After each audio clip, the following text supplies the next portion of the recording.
weird sciencey facts that boggle my mind. You know, clouds floating up there way above our heads, all fluffy and light, right?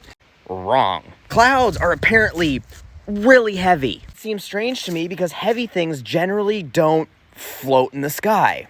But according to researchers, your average cumulonimbus cloud, you know, the big fluffy ones you see way up in the atmosphere, they on average weigh 1.1 million pounds. That's pretty much the same weight as the AN-225, which is the largest aircraft ever built. Now, the reason they float comes down to density, but even that is really weird and hard for me to wrap my head around. Now, you see, the reason that they have weight is because they're made of water, which we all knew.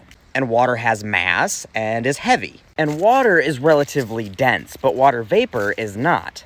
So when water becomes water vapor, that's how it gets up in the sky in the first place. But you can't see that. And this is where it gets weird. We see clouds when the water vapor starts to condense back into water droplets. But water is denser than air. That's why, you know, oceans and lakes are on the surface and air is in the air. But these water droplets are so incredibly tiny that gravity has very little effect on them. And their terminal velocity, which is the speed limit where air resistance won't allow gravity to push an object down any faster, is very low. So these water droplets are falling, they're just falling incredibly slowly. Kind of like really fine sediment in water that eventually makes its way to the bottom, but it takes days. And then often, even though they're falling very slowly, they are pushed back up very quickly because heat thermals, rising air, pushes them back up.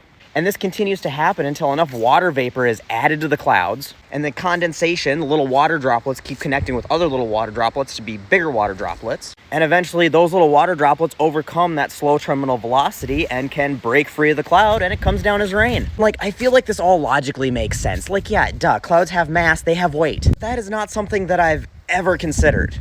And to just think about the fact that these clouds hanging over my head right now weigh millions of pounds, to me, is frickin' mind-boggling. Also, check the link video in the description because we're doing a contest to give away free boots.